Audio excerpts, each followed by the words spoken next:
नमस्कार दोस्तों, स्वागत है आपका हमारे ऑनलाइन शिक्षक यूट्यूब चैनल में। डेट है आज की 21 सितंबर 2020।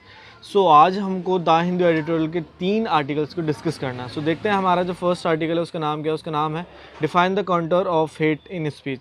इस आर्टिकल में वैसे बात बोली जा रही है सुप्रीम कोर्ट द्वारा जो बैन लगाया गया सुदर्शन चैनल पर, सुप्रीम कोर्ट द्वारा रिस्ट्रेन किया गया अभी टेलीविज़न सुदर्शन चैनल को।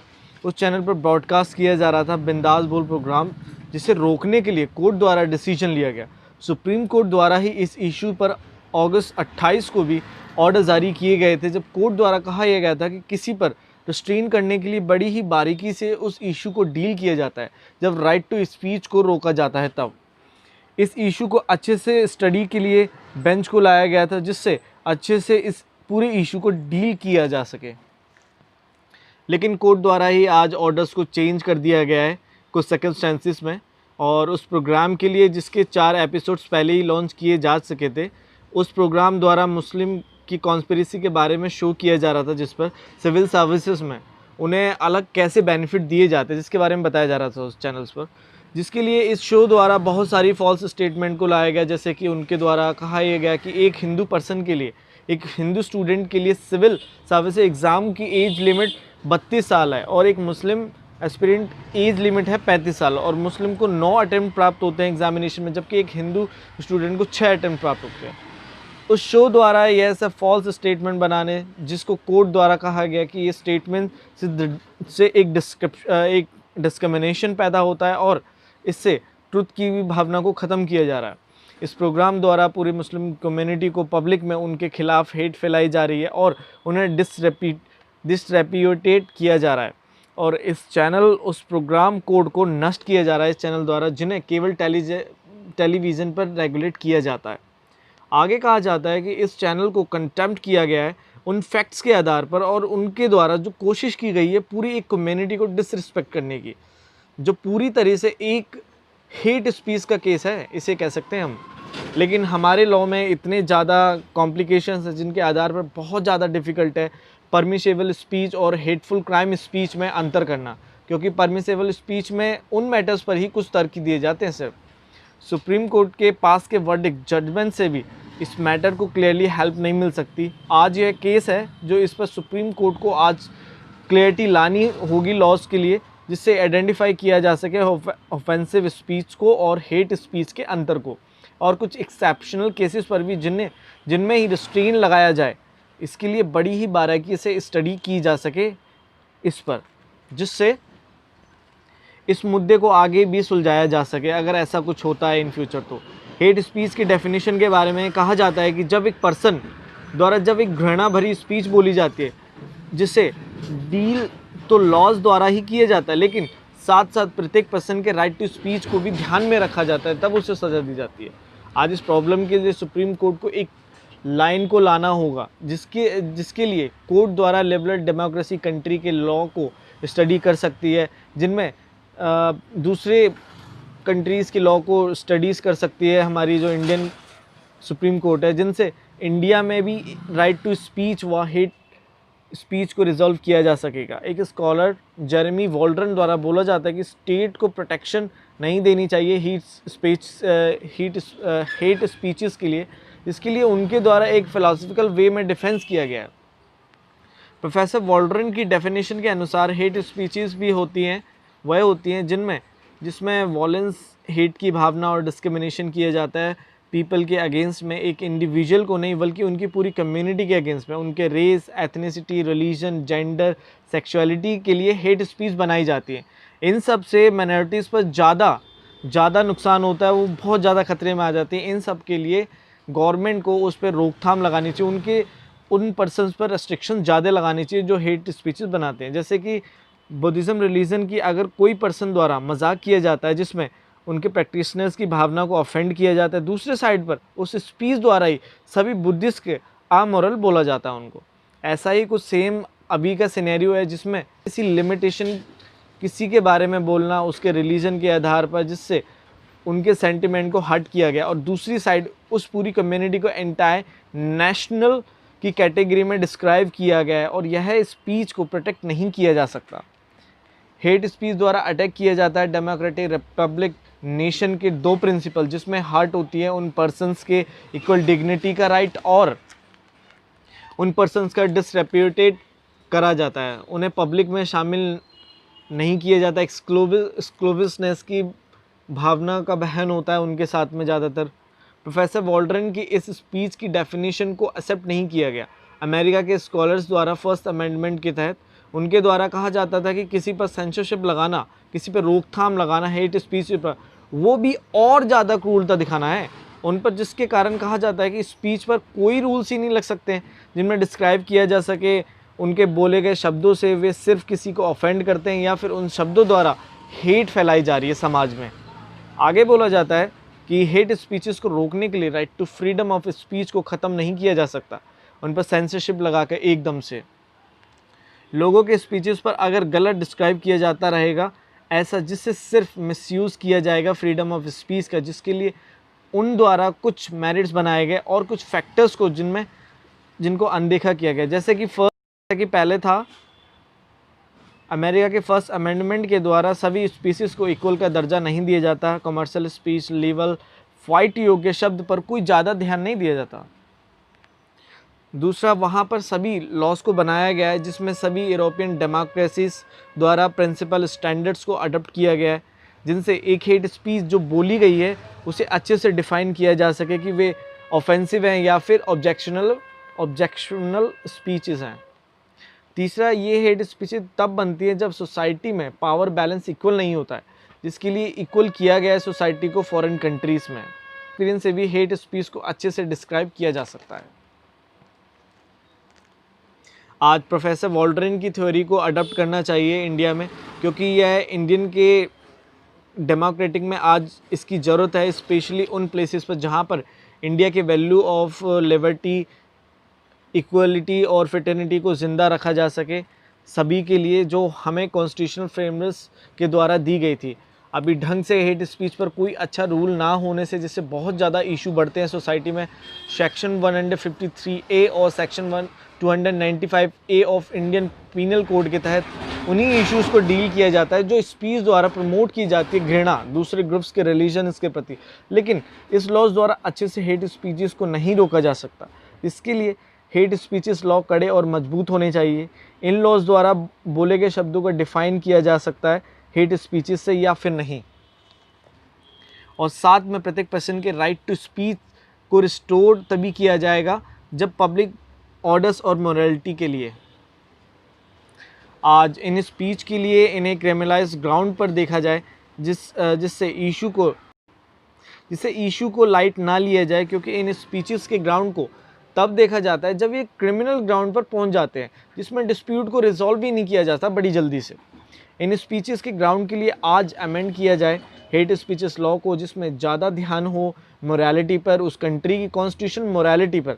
इन स्पीचेस द्वारा ऑफेंस बढ़ता है ज़्यादा कंट्री में, जो काफ़ी दुखनीय है एक कंट्री के लिए, जिसे इग्नोर नहीं करना चाहिए, क्योंकि स्पीचेस द्वारा ज़्यादातर कम्युनिटी को टारगेटेड किया जाता है, जिन्हें उस कंट्री से ही अलग रखने की भावना होती है। स्पीचेस में उन्हें मेन स्ट्रीम से हटाया जाता है, जिससे वे अनप्रोटेक्टेड फील करते हैं। इन सब पर जल्द से जल्द ध्यान देना चाहिए। अंत में बोला जाता है आज कॉन्स्टिट्यूशन द्वारा कोई भी प्रोटेक्शन नहीं देनी चाहिए हेट स्पीचेस के लिए।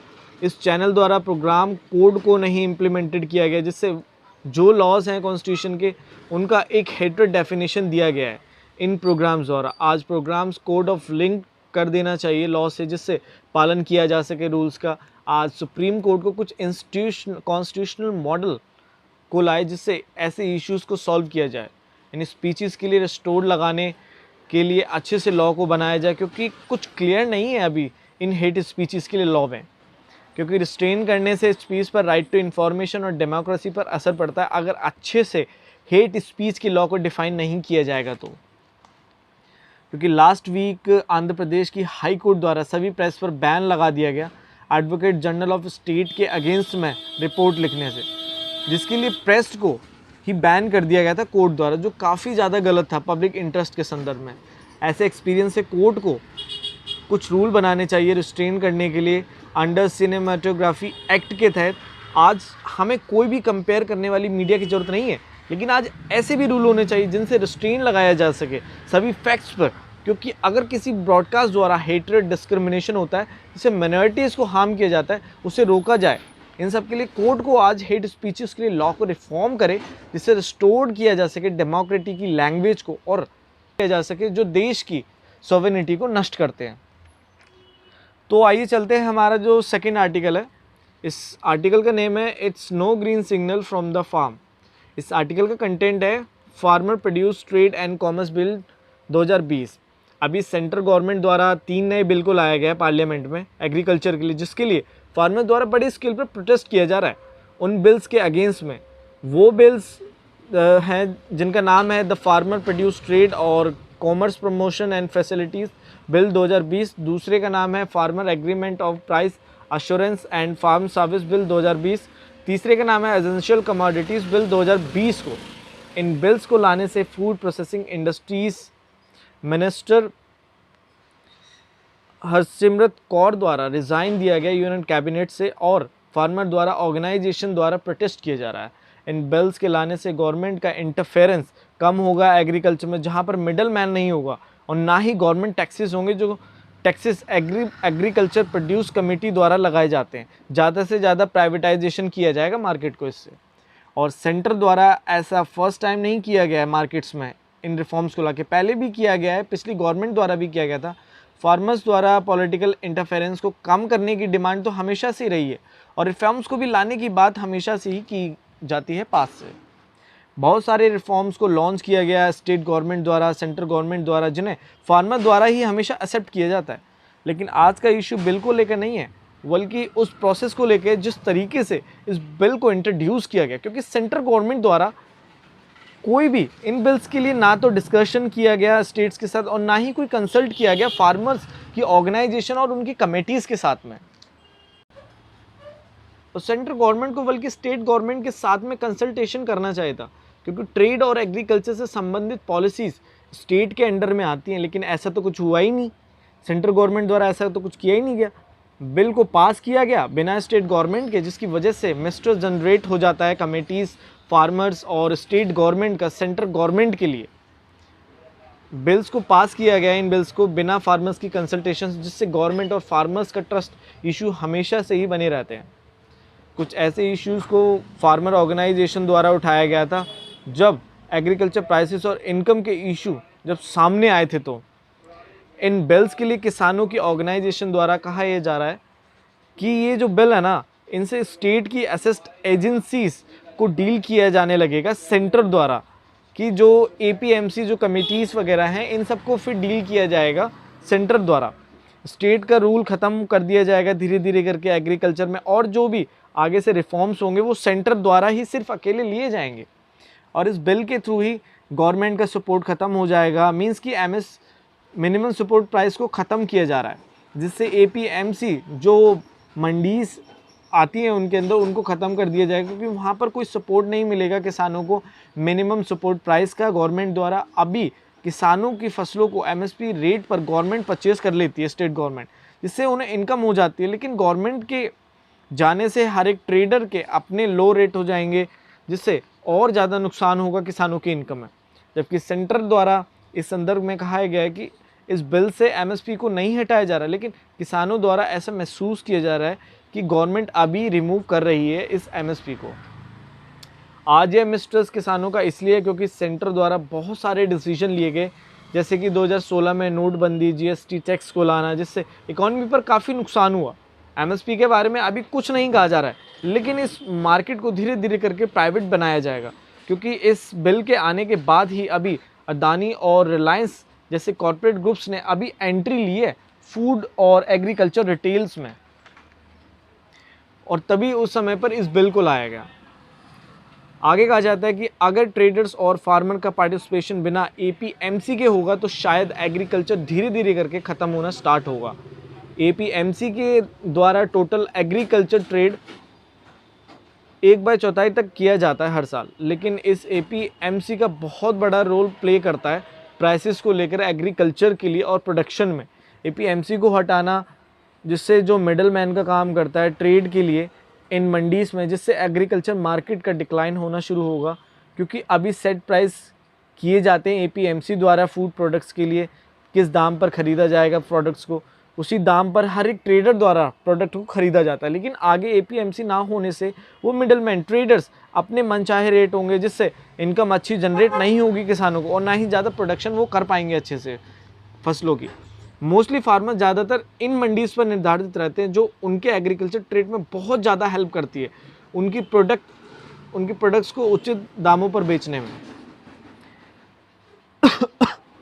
इन बिल्स के द्वारा एपीएमसी मंडीज़ को नहीं हटाया जा रहा, बल्कि ज़्यादा अटेंशन दी जा रही है सेंट्रल गवर्नमेंट द्वारा प्राइवेट ट्रेडर्स सेक्टर को लाने की, जिनके कोई रेगुलेशन नहीं होते, जिससे नुकसान होगा एक किसान को उनके नॉन एपीएमसी मंडीज़ में। क्योंकि इन नॉन एपीएमसी को रन के लिए कोई रूल्स रेगुलेशन नहीं होंगे, कुछ भी फिक्स नहीं होगा। इसमें किसानों द्वारा जो एमएसपी रेट को ख़त्म करेंगे प्राइवेट होने से मार्केट में। इसके लिए पंजाब और हरियाणा द्वारा प्रोटेस्ट किया जा रहा है वहाँ के किसानों द्वारा, क्योंकि इन स्टेट्स में ज़्यादातर किसान एमएसपी रेट पर डिपेंड होते हैं स्टेट्स के। ऐसा ही कुछ बिहार स्टेट में किया गया था 2006 में, जब एपीएमसी मार्केट को जब रिमूव कर दिया गया था, जिसके बाद किसानों द्वारा और ज़्यादा लो प्राइसेस को प्राप्त किया गया था उनकी फसलों पर, जो एमएसपी प्राइस से कम था। 2006 से पहले एमएसपी द्वारा 1850 रुपये पर क्विंटल मेज पे दिया जाता था किसानों को, लेकिन एमएसपी हटाने के बाद से यही 1000 रुपये पर क्विंटल मेज पर किसानों को मिला, जिससे प्राइसेस बहुत ज़्यादा कम हुए। इसलिए एमएसपी पर किसान ज़्यादा डिपेंड रहता है, जिसके लिए एपीएमसी मंडीज होना आवश्यक है, जो प्राइवेटाइज ना की जाए। अंत में कहा जाता है कि रिटेल प्राइसेस आज भी काफ़ी ज़्यादा हाई हैं। होलसेल प्राइस इंडेक्स के अनुसार मार्केट में जिस रेट पर किसानों से फसल खरीदी जाती है फार्म्स में, उसके मुकाबले में आज एमएसपी के द्वारा पैडी और वीट को प्रिकॉर करके रखा गया है। इसके बावजूद भी बासमती राइस के प्राइस में कमी आई है 30% से ज़्यादा, और इसके बावजूद भी इंटरनेशनल प्राइस अब भी हाई है, जबकि इन एपीएमसी की मार्केट से फार्मर गेट के प्राइस को बढ़ने से रोका गया है। एमएसपी के तहत मोस्टली क्रॉप्स ऐसी हैं जिन्हें प्रिक्योर ही नहीं किया जा पाता, इससे उनका उत्पादन कम होता ही जा रहा है, और कैश क्रॉप जैसे कि कॉटन तक के प्राइसेस ख़त्म होते गए हैं एमएसपी ना होने से। आज उन क्रॉप्स को प्रोड्यूस करने के लिए कॉस्ट ज़्यादा बढ़ती जा रही है, जिसके लिए मार्केट द्वारा कोई भी फंड नहीं दिया जाता फार्मर्स को, और साथ ही में गवर्नमेंट द्वारा भी इम्पोर्ट ड्यूटीज़ को रेज़ किया जा रहा है, जिससे प्राइसेस को ख़त्म ही किया जा रहा है उन फसलों के। इन्हीं कारणों से फार्मर्स द्वारा प्रोटेस्ट किया जा रहा है सेंट्रल गवर्नमेंट के लाए रिफॉर्म्स के लिए, जिनसे इन सब प्रॉब्लम्स को एड्रेस नहीं किया जा रहा है अभी तक। सो आइए चलते हैं, हमारा जो थर्ड आर्टिकल है उसका नाम है great power little responsibility.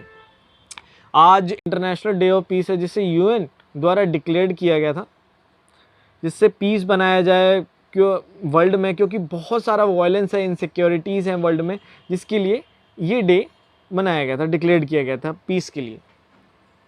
World की बोला जाता है कि पिछले साल द्वारा वर्ल्ड की 8 countries Afghanistan, Yemen, Syria, Turkey, Somalia, Iraq, Mexico and Libya जैसी कंट्रीज़ में बहुत बड़े स्केल पर लोगों की मौतें हुई थी, जिसमें 1000 लोग मारे गए थे पर कंट्री, मिलिट्रीज अटैक्स द्वारा, बैटल्स के द्वारा, वॉर्स के द्वारा। वर्ल्ड पॉपुलेशन के रिव्यू के अकॉर्डिंग ऐसा कहा गया। आगे बोला जाता है कि मैग्रेब और साहेल रीजन, नॉर्थ और वेस्ट अफ्रीका में, ये उन 25 कंट्रीज़ के लिस्ट में शामिल है जिनमें अभी तक डेडली वॉर चलती ही जा रही है। इन वॉर्स के चलते कम से कम 79.5 मिलियन पर्सन्स अपने प्लेसेस को छोड़ के जा चुके हैं इन कन्फ्लिक्ट्स होने से। यूआर रिफ्यूजी एजेंसी के द्वारा इस डेटा को शो किया गया। आज जो प्रेजेंट इंटरनेशनल सिस्टम है उसका जो स्ट्रक्चर है काफ़ी ज़्यादा चेंज हुआ है, और वो ही सिस्टम पीस को नहीं लाने दे रहा है वर्ल्ड में, क्योंकि आज कंट्रीज़ द्वारा ज़्यादा से ज़्यादा वायलेंस किया जा रहा है, जिनके पास मिलिट्री पावर ज़्यादा बढ़ी है, जिनकी इकॉनमी ज़्यादा बढ़ी है, जैसे कि यूएसए, रशिया और चाइना। यूएन सिक्योरिटी काउंसिल के पेपर्स में इन कंट्रीज़ द्वारा ज़्यादा पीस और स्टेबिलिटी की भावना बनाई जाती है, लेकिन वर्ल्ड में इन्हीं कंट्रीज़ की इकॉनमी और मिलिट्री पावर होने से ज़्यादा इंस्टेबिलिटी बढ़ाई जाती है वॉर्स करके। जैसे कि एग्जाम्पल के लिए बोला जाता है कि यमन में जो सिचुएशन है आज, यूएन द्वारा उसे वर्ल्ड की वर्स्ट डिजास्टर बोला जाता है, लेकिन जिस पर अटैक भी यूएसए के फोर्सेस द्वारा और उनके जॉइंट एलाइज द्वारा सऊदी अरेबिया और यूएई के साथ में यमन में किया गया था, और उन सिर्फ एक के अगेंस्ट में, सिर्फ ईरान के लिए। इसके लिए यूएस द्वारा अपने वेपन्स को सेल किया जाता है गल्फ एलाइज को सिक्योरिटी के लिए। और ऐसा ही नहीं यूएसए द्वारा ही किया गया, ऐसा कुछ रशिया द्वारा भी ऐसे गेम खेले जाते हैं वर्ल्ड में, जैसे कि लिबिया आज वॉर में फंसा हुआ है, जिसको वेपन्स गन दी जाती हैं रसिया के द्वारा और यूएसए के एलाइड गल्फ अरब द्वारा, जिससे टर्की इन्फ्लुएंस को रोकने के लिए। सीरिया, यमन, लिबिया, ये ऐसी कंट्रीज़ हैं जिनमें आर्म्स वेपन बड़ी बड़ी कंट्रीज़ प्रोवाइड करती हैं, फाइनेंशियल एड देती हैं अपने रेबल्स को ख़त्म करने के लिए दूसरी कंट्री में, और जिससे ज़्यादा प्रॉफिट होता है इनकी मिलिट्री इंडस्ट्रीज़ को। चाइना भी एक बहुत बड़ा सेलर है वेपन्स को लेकर। चाइना द्वारा स्मॉल आर्म्स को सेल किया जाता है साउथ सूडान से लेके रिपब्लिक ऑफ कॉन्गो से पाकिस्तान और म्यांमार तक।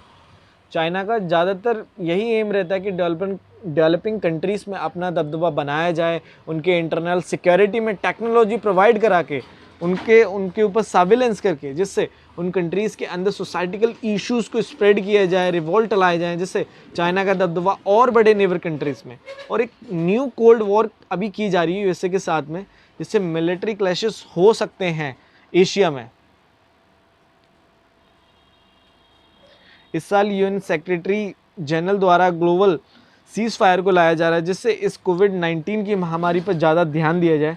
साथ ही में यूएन तथा अफ्रीकन यूनियन, यूरोपियन यूनियन द्वारा इन सभी कंट्रीज़ में हो रहे एंडलेस वॉर को रोकने के लिए बातचीत आगे बढ़ाई जा रही है। अंत में बोला जाता है कि जो आज जो सिचुएशन है ना इन विक्टिम्स कंट्रीज़ में, जहाँ पे ये वॉर चल रहे हैं और ये वॉर से जूझ रहे हैं, ये सिचुएशन बड़ी बड़ी कंट्रीज़ द्वारा क्रिएट की जा रही है, बल्कि उनकी कंट्रीज़ द्वारा नहीं, उनके एलाइज द्वारा।